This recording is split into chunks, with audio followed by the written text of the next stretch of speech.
The vultures wheeled overhead, their shadows slicing through the pale dawn of Oak Valley, New Mexico, in the summer of 1880. Silas the Silent Thorn spotted them from a quarter-mile out, black specks spiraling against the scorched sky, riding thermals that quivered in the relentless heat. Their patient dance was a grim herald, one Silas knew too well. 3 years prior, those same carrion birds had guided him to a scene that still haunted his nights, a massacre in the Chihuahuan desert, where his cavalry unit had raised a Cheyenne camp under false orders. The faces of the fallen, men, women, and children, lingered in his mind, their eyes accusing him in dreams. That day, he'd sworn to never again raise a hand against the innocent, trading his saber for solitude in a weathered cabin on the edge of Oak Valley. The memory struck him like a fist to the chest as he urged his gray mare, Dust, toward the ancient oak grove at the valley's heart. Through the heat's shimmer, a shape emerged, twisting in the dawn light, a figure dangling from the tallest oak, arms stretched taut above her head, long black hair falling like a mourner's veil across her face. She was alive, her faint struggles stirring the still air. A crude wooden sign was nailed to the gnarled trunk below her, its message scrawled in blood that had dried to a rusty brown.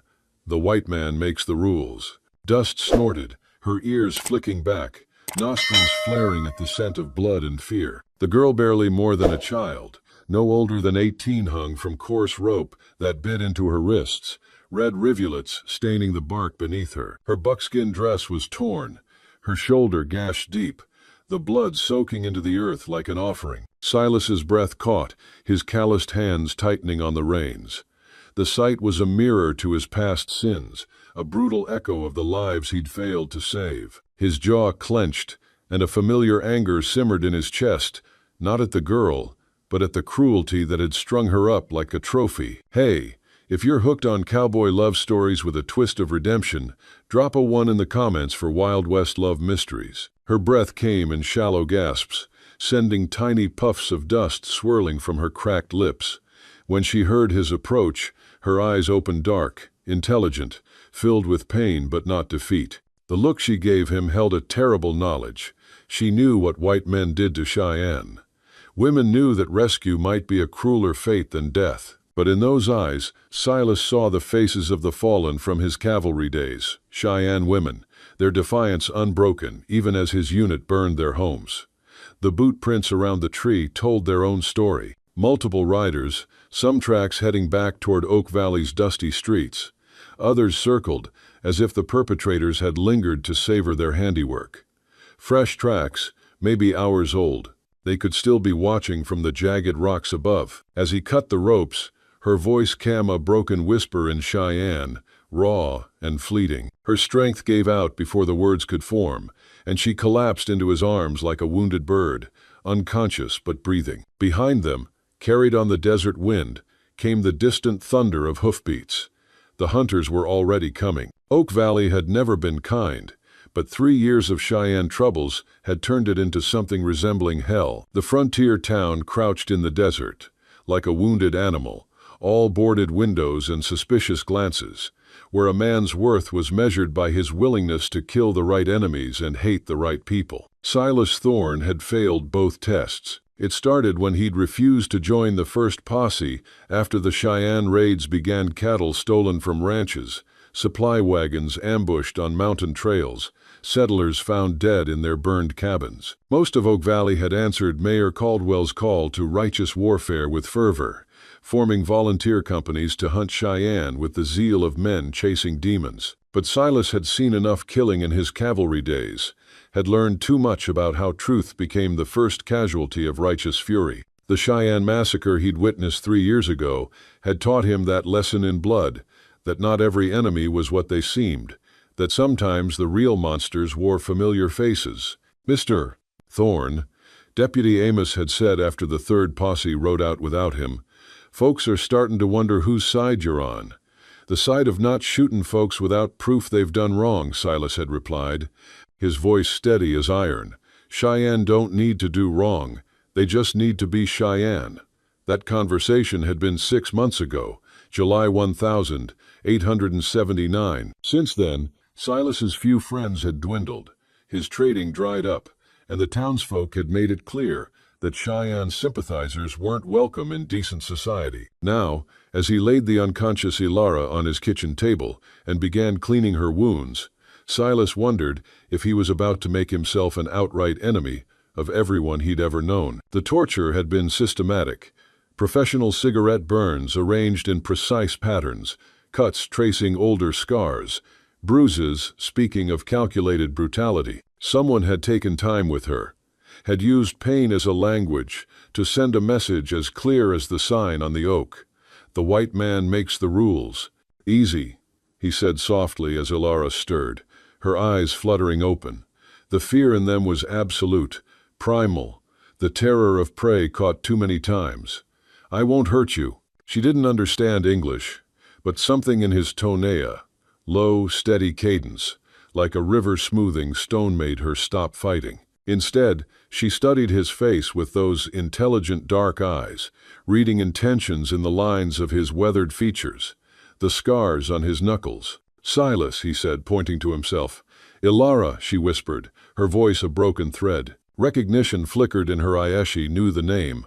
The white rancher who wouldn't ride in poses, who refused to pay Cheyenne bounties. In a territory where such defiance marked a man as either coward or traitor, his reputation had spread beyond the settlements. She tried to sit up, gasped at the pain, and fell back against the pillow he'd arranged. The effort reopened, cuts on her shoulder, fresh blood staining the bandages, red as the dawn that had greeted her suffering. A knock at the door made them both freeze.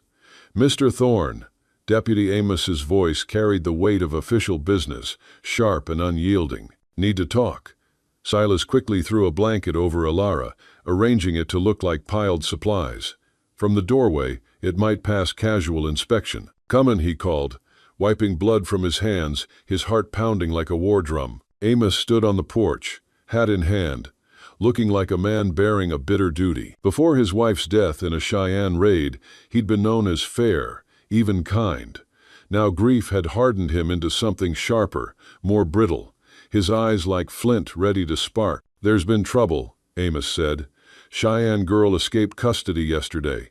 Killed 2 men doing it. We're checking all the ranches." "What's she look like?" Silas asked, his voice neutral, though his pulse quickened. "Young, maybe 18, dark hair, about so tall." Amos held his hand level with his shoulder. "Name's Ilara, though that might be made up." Silas kept his expression blank, his gray eyes unreadable. "Haven't seen anyone like that." Amos's gaze narrowed, searching for a lie. "Mind if I take a look around? Just being thorough." "Of course not," Silas said, stepping aside, his hand resting lightly on his revolver, a silent vow to protect the girl who'd stirred his long-buried conscience. The desert wind howled outside, carrying the distant hoofbeats closer, a reminder that in Oak Valley, truth was a fragile thing, easily crushed beneath the white man's rules. They moved through the cabin, Deputy Amos's eyes cataloging details: the basin of bloody water, the medical supplies scattered on the scarred oak table, the blanket bundle that might hold provisions or conceal something far more dangerous. "Been slaughtering chickens?" Amos asked, his voice sharp, like a blade testing for weakness. "Rabbit for dinner," Silas replied, gesturing toward the blanket, his tone steady as the desert stone. "Meat's wrapped up there." His gray eyes held Amos's, unyielding, a silent challenge wrapped in calm. For a heartbeat, Amos's hand drifted toward his revolver, the air thick with unspoken accusations. Then he shook his head, his flinty gaze softening, just a fraction. "I believe you, Thorne," he said, though his voice carried a weight of doubt. "But this Cheyenne girl, she's different, dangerous." "How so?" Silas asked, his voice low, steady, like a river smoothing over jagged rocks. "I saw what she did to those men," Amos said, his voice trembling with a horror that seemed to age him. "Cut 'em up while they were still breathing, took pieces as trophies. That ain't human behavior." The words hung heavy, like smoke in the still air of the cabin, a grim echo of Oak Valley's fear. After Amos left, his boots crunching on the dusty path back to town, Silas returned to find Ilara watching him with those knowing eyes, dark and intelligent, like a hawk sizing up its perch. The firelight danced across her face, highlighting the bruises that still bloomed purple beneath her skin, the cuts that traced older scars. "You didn't tell him," she said in careful English, her voice raw but clear, a surprise that caught Silas off guard. "You speak English," he said, his brow furrowing, his hands still stained with her blood from tending her wounds. "Some," she replied, her lips twitching in a faint, pained smile. "My grandfather taught me." She struggled to sit up, her breath hitching as pain lanced through her shoulder, but her eyes never left his, searching for the lie beneath his weathered exterior. "Why didn't you tell?" It was the question Silas had been wrestling with since cutting her down from that oak on the 7th of July, 1880, in the brutal dawn of Oak Valley. "Because I don't think you killed those men," he said, his voice rough with truth, like sand grinding against stone. "Torture like what was done to you takes hours. You couldn't have killed anyone and then strung yourself up for someone to find. For mate." Ilara studied him, her gaze measuring his sincerity against a lifetime of broken promises and betrayed trust. The fire crackled, its warmth a fragile comfort in the desert night, casting their shadows as one against the cabin's walls. "The deputy believes I did it," she said, her voice low, bitter, like a wound reopening. "Amos believes what he's been told to believe," Silas replied, his eyes fixed on hers, a steady anchor in the storm of her pain. He looked at this young woman broken, tortured, left to die, branded a killer without trial or evidence who embodied everything Oak Valley feared about the Cheyenne. "I believe people deserve a chance to tell their story." For 6 days, Ilara battled fever and infection, while Silas fought his own demons. Every time he cleaned her wounds or spooned broth between her cracked lips, he saw the faces of the Cheyenne women from his cavalry days, their eyes accusing him across the years. Another dark-haired woman he'd failed to save, another life crushed by the white man's rules.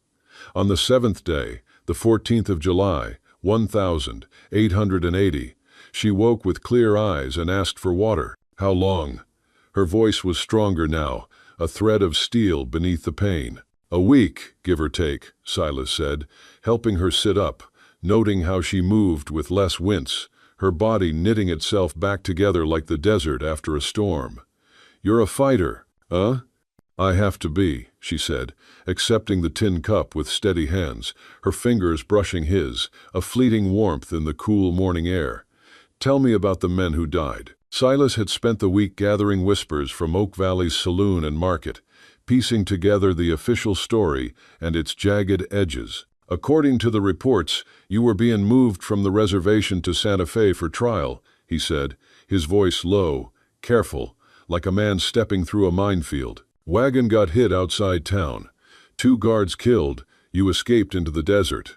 "That's a lie," Ilara said, setting down the cup, her hands trembling not from weakness, but from the effort of reliving trauma. Her eyes darkened, like a storm gathering over the horizon. "My grandfather was Walks, in shadow, a peace chief who still believed white promises about the reservation." Her voice grew bitter, a blade honed by loss. "He decided to take us to Mexico when the starvation got too bad." "Leh." Silas leaned forward, his hands clasped, the scars on his knuckles catching the firelight. Her words were a mirror to his past, reflecting the Cheyenne families he'd seen driven from their lands, their hopes crushed under cavalry boots. The cabin seemed to shrink, the walls closing in with the weight of their shared pain, the fire a silent witness to a truth Oak Valley had buried beneath its rules. Ilara's gaze held his, a flicker of trust breaking through her fear, like a star piercing the desert night.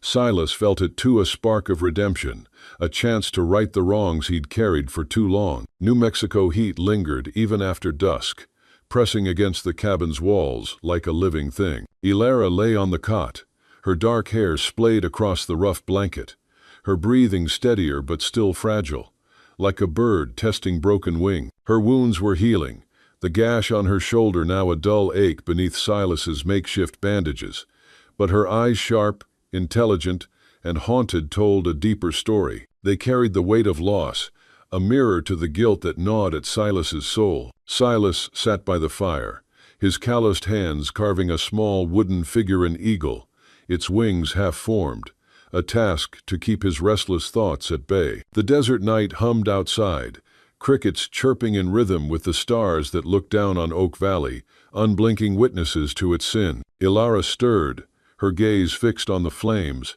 her lips parting as if to speak but hesitating, like a deer sensing danger. Silas didn't push her. He'd learned silence was sometimes the only way to coax truth from pain. "They came at dusk," she said finally, her voice low, raw with grief. "My family, we were heading to a new settlement, hoping for peace." Her words faltered, and Silas's hands stilled, the eagle's wings frozen mid-carve. "The red specters men with masks, laughing like devils. They took everything, my pa's rifle, my ma's woven blanket, my little brother's." Her voice broke, and she clutched the blanket, her knuckles whitening. "They left me hanging to warn others. One had a tattoo of a bull's head on his wrist. I'll never forget his eyes." The memory hit Silas like a bullet, sharp and unyielding. He saw it again, the Cheyenne camp 3 years ago, flames licking the sky, his cavalry unit following orders to clear the hostiles. The screams of children, the blood pooling in the sand, the orders he'd obeyed without question. His hands tightened around the carving knife, the blade trembling. Ilara's story was a knife to his heart, twisting with every word. He'd been part of that machine once. The white man's rules that crushed lives like hers. "I know that kind of pain," he said, his voice a gravelly whisper, barely audible over the fire's crackle. He set the knife down, the eagle unfinished, its wings a silent plea for freedom. "I was a cavalryman, Ilara. Rode with men who thought they owned this land. We burned villages, Cheyenne, Apache. Didn't matter. Orders were orders." His jaw clenched, the words tasting like ash. "I saw families die, kids. I didn't pull the trigger every time, but I didn't stop it neither." Mal. Ilara's eyes widened, a flash of betrayal crossing her face, like a storm cloud over the desert. "You?" she whispered, her voice sharp with accusation. "You were one of them?" Her body tensed, as if ready to bolt, but the cot held her, her wounds a cruel tether. The firelight painted her face in gold and shadow, her dark eyes blazing with a mix of rage and hurt, like a wounded animal cornered by its own trust. "I was," Silas admitted, his gaze fixed on the flames, unable to meet hers. "I ain't proud of it. Left that life 3 years ago after a raid went wrong. Too many graves, Ilara.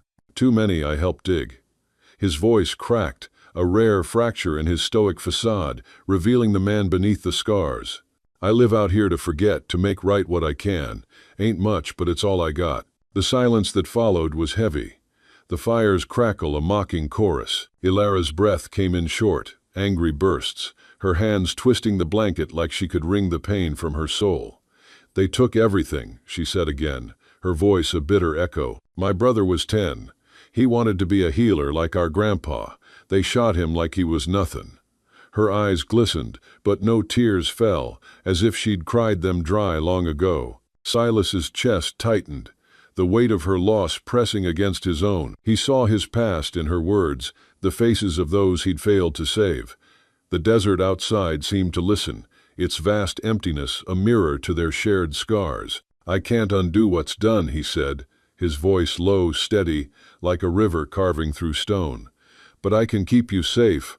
I owe that much." Ilara's gaze softened, just a fraction, like a crack in a frozen river. She studied him, her eyes tracing the lines of his weathered face, the scars on his knuckles, the eagle half-carved in his hands. "Why should I trust you?" she asked, her voice a challenge, but softer now, searching for truth. "Because I ain't them," Silas said, his gray eyes meeting hers at last. "Not anymore. I'm trying to make right, same as you're fighting to survive."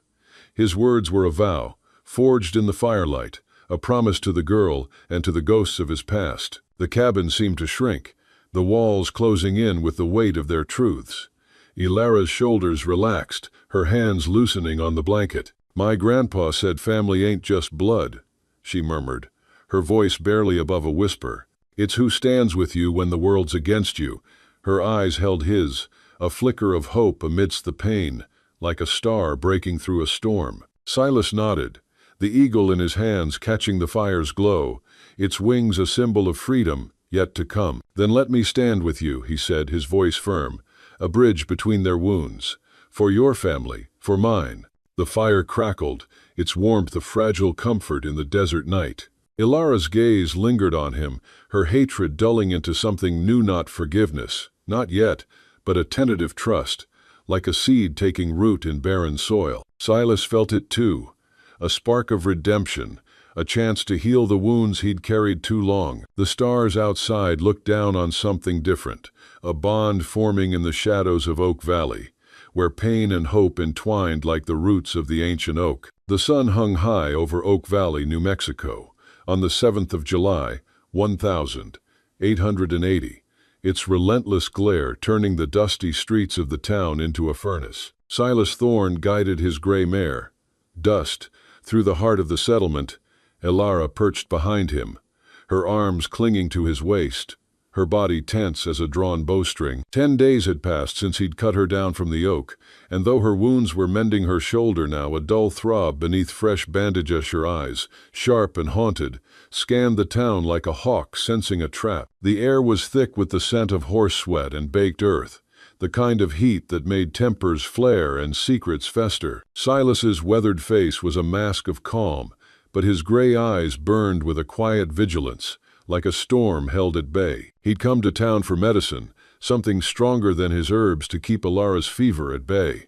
But Oak Valley was no sanctuary. The townsfolk's stares cut like knives, whispers of savage and traitor slithering through the crowd as they passed the saloon, its bat-winged doors creaking like a warning. Ilara's buckskin dress, torn and blood-stained, marked her as an outsider, and Silas's presence beside her branded him a fool or worse. The memory of his cavalry days clawed at him, unbidden a raid in 77, when he'd stood by as his unit drove Cheyenne families from their homes, their cries echoing in the desert night. He'd been a cog in the white man's machine, enforcing rules that crushed lives like Ilara's. The guilt was a physical weight, pressing against his chest as he tethered Dust outside the apothecary. He glanced at Ilara, her dark hair falling like a veil across her face, her eyes fierce but fragile, like a flame flickering in a gale. "Stay close," he murmured, his voice low, steady, like a river carving through stone. Ilara nodded, her gaze darting to the crowd, her hands clenched into fists. She was no stranger to hatred, but the weight of so many eyes made her shoulders hunch, as if bracing for a blow. Silas felt it too, the town's judgment like a noose tightening around them both. Inside the apothecary, the air was heavy with the scent of laudanum and dried herbs. The clerk, a wiry man with a pinched face, eyed Ilara with disdain, his lips curling like a snake's. Before Silas could speak, a shadow loomed in the doorway, a burly man, one eye scarred shut, his red bandana marking him as one of the Red Specters. "Well, ain't this a sight?" he drawled, his voice dripping with menace. Silas Thorne, playing nursemaid to a savage. His good eye raked over Ilara, lingering on her wounds, and a cruel smile spread across his face. "She's the one from the oak, ain't she? Shoulda let her swing." Ilara stiffened, her breath catching, her eyes flashing with the same primal fire Silas had seen that first dawn. Her hand twitched toward the knife at her belt, but Silas's arm shot out, a silent barrier. "Walk away, One Eye," he said, his voice cold as iron, each word a warning. The man laughed, stepping closer, his hand brushing the revolver at his hip. "Or what, Silent? You gonna play hero for a squaw?" The air crackled with tension, the apothecary's shelves looming like silent witnesses. Silas's hand moved faster than thought, his fist connecting with one eye's jaw in a single bone-jarring strike. The man crumpled to the floor, blood trickling from his lip, the room falling silent as a grave. The clerk gasped, and the crowd outside froze, their whispers dying like a fire snuffed out. Ilara's eyes widened, a mix of shock and gratitude flickering across her face, like sunlight breaking through a storm. "Get the medicine," Silas told the clerk, his voice steady, unyielding. "Now."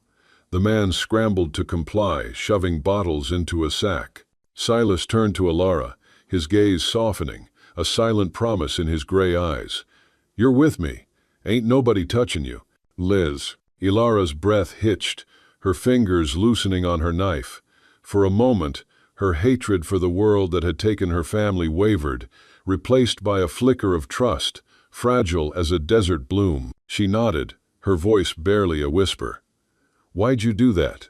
Risk your neck for me? Silas didn't answer right away, his eyes fixed on the street outside, where the crowd parted like a river around a stone. The memory of that Cheyenne camp burned in his mind, the screams of the innocent, the orders he'd followed blindly. Because I've seen what happens when good men do nothing, he said finally, his voice rough with truth, and I ain't that man no more. The square outside buzzed with tension as they stepped into the sunlight.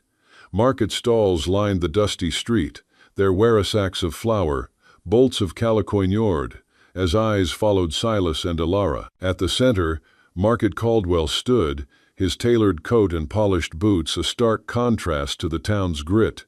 His smile was all teeth, like a coyote sizing up prey, but his eyes were cold, calculating. "Mr. Thorne," he called, his voice smooth as snake oil. "A word, if you please, about your guest." Silas's jaw tightened, his hand resting on his revolver. "She ain't your concern, Caldwell," he said, his tone flat, a challenge wrapped in calm. Ilara stood closer, her shoulder brushing his, her presence a quiet strength. Caldwell's gaze flicked to her, his smile faltering, like a crack in a dam. "The town's safety is my concern," he said, his voice sharp now. "Hand her over for questioning. We'll handle it proper." "Proper?" Silas's voice was a low growl laced with scorn. "Like that sign on the oak? The white man makes the rules? I ain't playing your game." He stepped forward, his shadow falling over Caldwell, a silent vow to protect what he'd sworn to save. The crowd held its breath, the air thick with the promise of violence. Ilara's hand grazed Silas's arm, a fleeting touch, but enough to ground him. Her eyes, once filled with hate, now held something new, a spark of belief, like a star piercing the night. "You don't have to fight for me," she whispered, her voice steady despite the fear. Silas met her gaze, his own reflecting a shared resolve. "I'm fightin' for what's right," he said, his words a bridge between their scars. "For you, for them we lost." The town seemed to fade, the whispers drowned by the fire in their eyes, a bond forged in defiance of Oak Valley's hatred, a step toward redemption in a world ruled by blood. The stars burned cold above Oak Valley, New Mexico. On the night of the 10th of July, 1880, their light faint against the inky sprawl of the desert sky. Inside Silas Thorne's cabin, the fire's glow flickered like a heartbeat, casting long shadows across the weathered logs. Ilara sat by the hearth, her dark hair catching the light like a raven's wing, her hands steady now, though her eyes sharp and haunted, still held the weight of her family's blood. Silas leaned against the table, his calloused fingers tracing the half-carved eagle, its wings, a silent prayer for freedom. The air was heavy with the scent of pine smoke and unspoken plans, the kind that could shift the fate of a town. Silas's clash with One Eye 3 days ago had rippled through Oak Valley like a stone in a still pond. Whispers of his defiance reached the ears of the few who dared to dream of justice. Martha, the gray-haired shopkeeper whose tattered apron hid a spine of iron, slipped into the cabin under cover of dusk, her steps quick and cautious. "Folks are talking," she said, her voice low, weathered by years of keeping secrets. "Some say you're a fool, Silas. Others say you're the only one with guts to stand up to Caldwell and his red specters." Her eyes flicked to Ilara, softening like a mother's closet. "They're scared, but they're listening." Ilara's gaze met Martha's, a spark of hope flickering in her eyes, like a star breaking through a storm.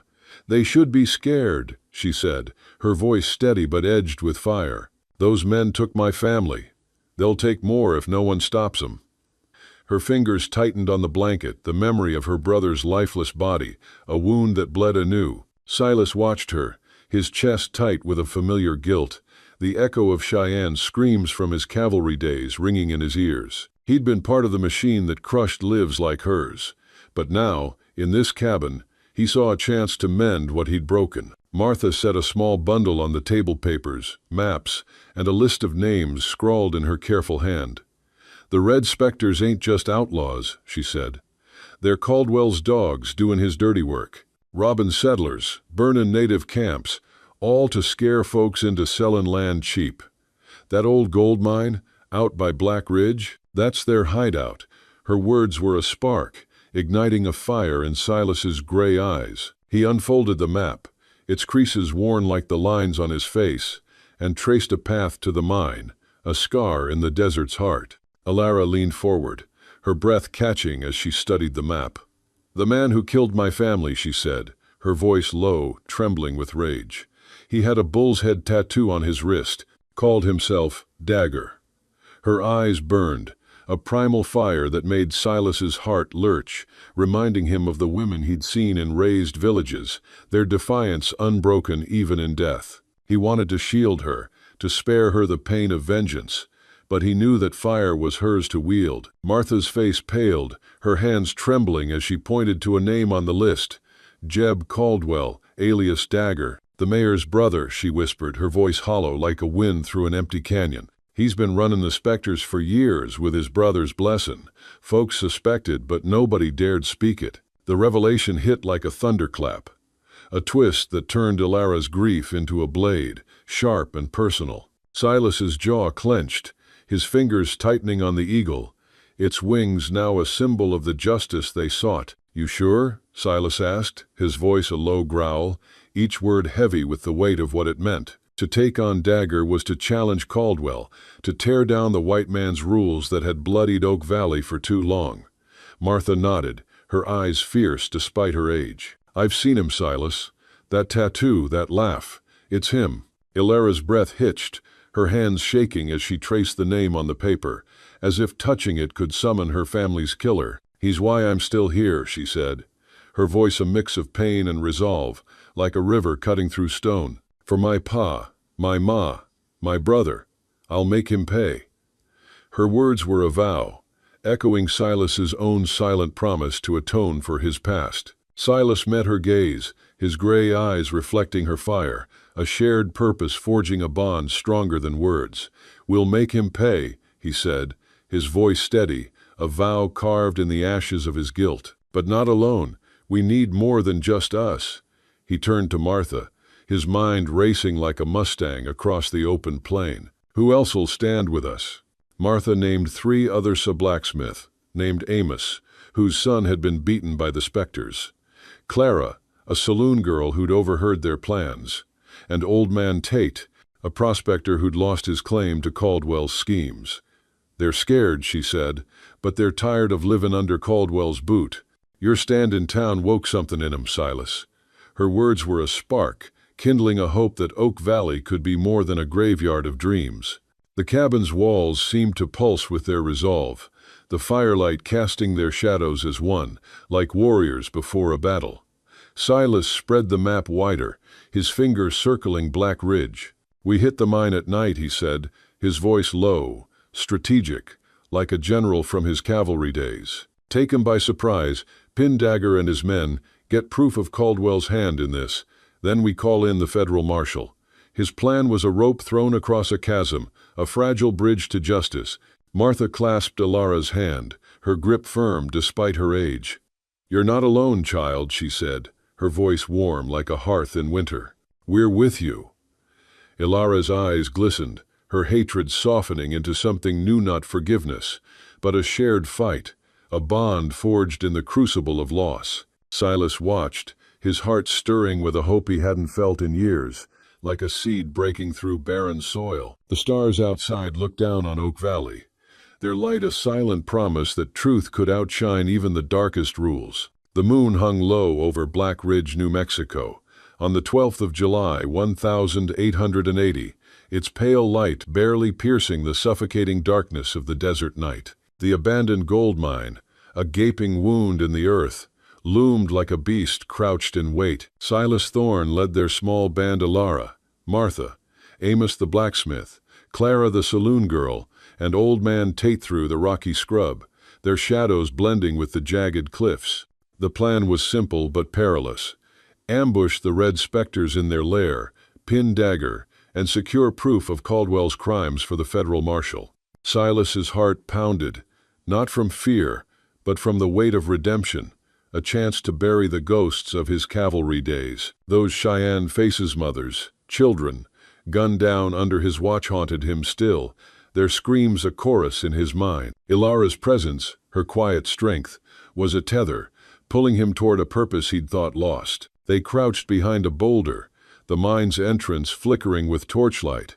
The specter's laughter echoed, crude and careless, like coyotes before a kill. Ilara's breath caught, her hand tightening on the knife at her belt, her eyes fixed on the shadows within. "He's there," she whispered, her voice a low growl, raw with grief. "Dagger, I feel it."